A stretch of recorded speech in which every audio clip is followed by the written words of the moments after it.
Hey, Matt Morris, leadwithmatt.com. Thanks for tuning in. We're going to talk about my kiteboarding experience yesterday. If you've ever been kiteboarding, you know it is amazingly challenging. So, I had a good lesson from a pretty epic fall I'll tell you about in a minute. As you guys hop on, let me know where you're tuning in from in the comments below. If you're watching this live, drop me a live. If you're watching this on a replay, drop me a replay. If you see me for the first time on a live, drop me a 1 in the comments. And if you share this and give some value to some others, let me know in the comments that you shared it. And here in beautiful Puerto Rico at a house we rented for the week, and last day, going to be headed back to Dallas today.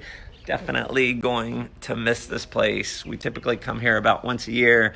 You can go to DoradoBeach.com and check it out. Ran into a old friend here who moved here full time, and man, what a great lifestyle in this place. It's like a massive resort with a few hundred houses. So I have always wanted to do kiteboarding. Years ago, I did a cruise into Bora Bora. And as we're going in, if you've ever been to Bora Bora, it is one of the most breathtakingly beautiful places in the world. I mean, I've been all over, and I can't think of a more beautiful place with the palm trees and the water and the overwater bungalows. I mean, it's just amazing.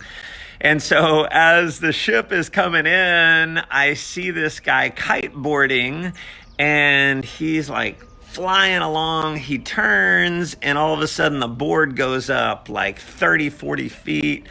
And he does this massive jump. He goes down, and I'm like, oh my God, I've got to learn how to do that. And I naturally am usually pretty athletic. And I took a class in Turks and Caicos years ago. And in 3 hours, I never really got, maybe I got up for a few seconds. But it was fall after fall after fall after fall. I mean, it was crazy. And I finished the lesson with a massive headache, and I'm like, God, I suck so bad. I mean, it was awful. Now, the guy who did the lesson, he was a young guy. He had never taken a lesson himself. He told me that it took him a year to be able to kiteboard to get good at it. And he just bought the equipment, moved there, and every day boarded, right? And so I remember thinking, well, I wonder if he was maybe a bad instructor. Because when we got there, we went straight out to the water, and he kind of showed me how to do the kite. And it was basically just, all right, go and go and go and go. And every time I would go, I would fall. And it was incredibly frustrating. So this time I took another lesson here from a guy who's been boarding since the 90s. And I got to tell you, it is a little bit frustrating in the beginning. There's actually 2 lessons in one here. Wasn't planning on this one, but we're going to give it to you guys anyway. If you've kiteboarded, let me know in the comments. Let me know if it was easy or hard for you. Holy cow. So anyway, this time we spent basically 2.5 hours before I even tried to get up. This was what was crazy. 2.5 hours. So we got this little bitty kite, and we flew this little kite on the land, and then we got another kite, and we flew this bigger kite on the land, and then we got another bigger kite and flew it on the land. And I'm like, oh my God, how many of these are we going to do?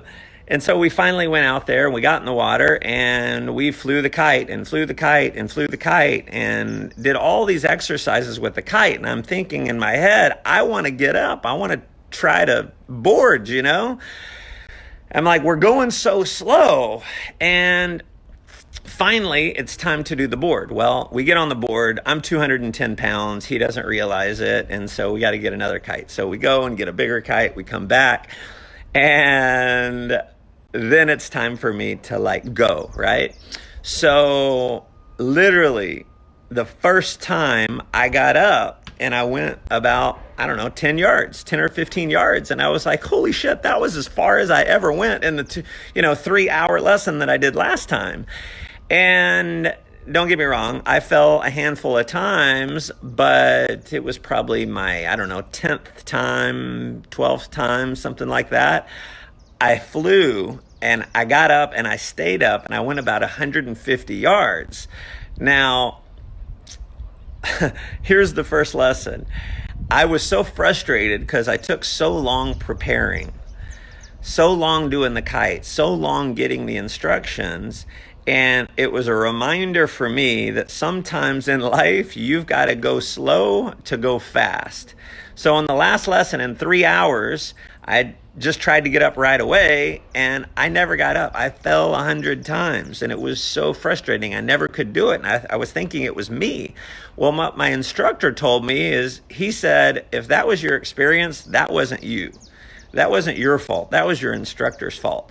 So my instructor was trying to rush me. And, there's been so many cases in business where you want to fly, you want to go fast, but you haven't learned the lessons you need to learn to go fast yet.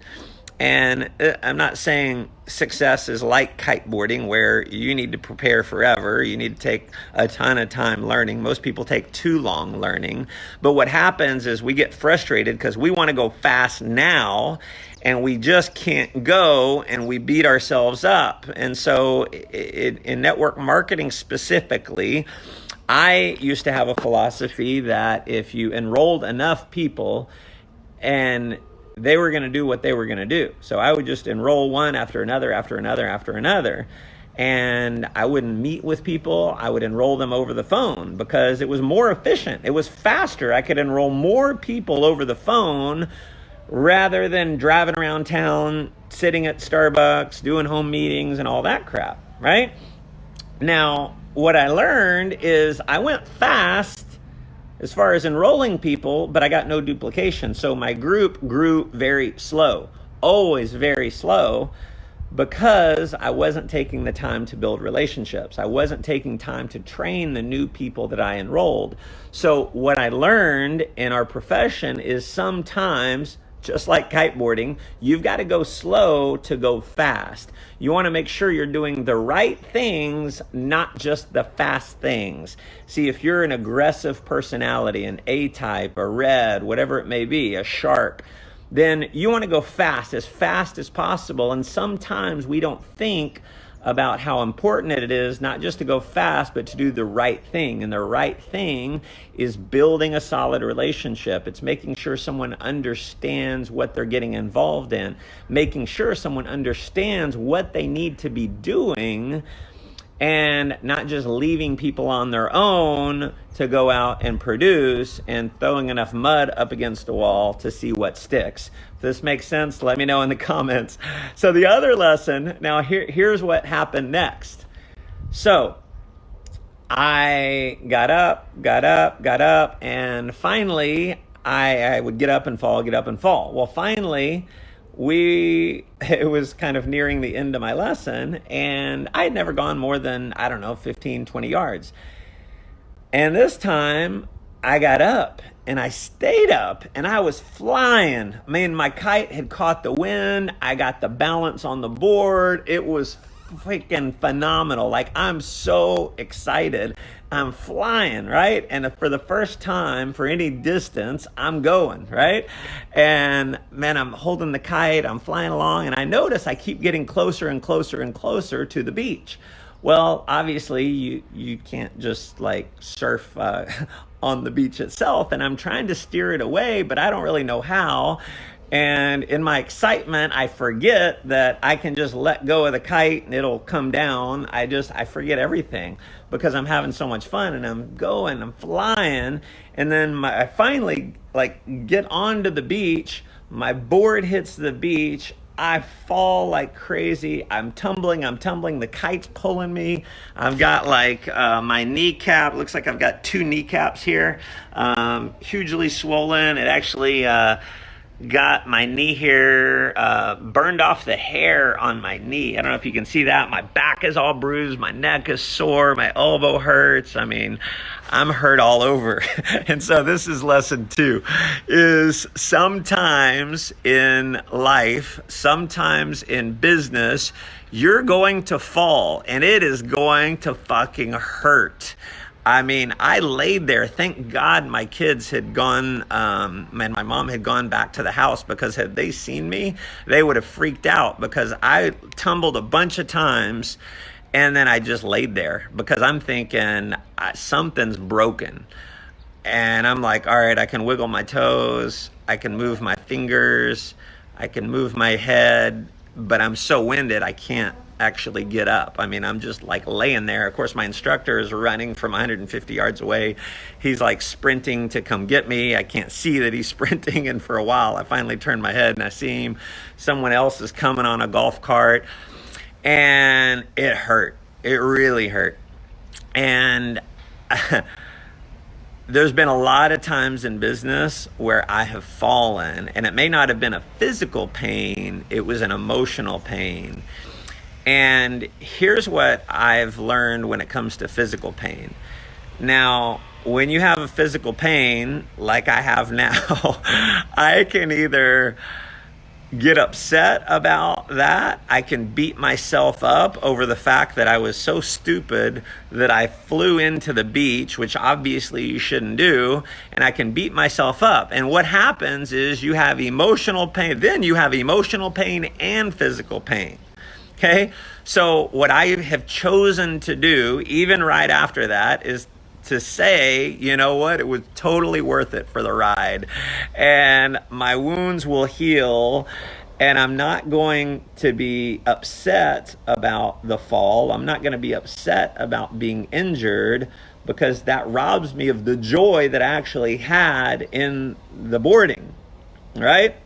And so it's a reminder, when you have physical pain, don't add the emotional pain on top of it. When you're whining and complaining about the physical pain, you get the emotional pain added to it. It actually makes the physical pain worse. So you know what? I think pain is weakness leaving the body.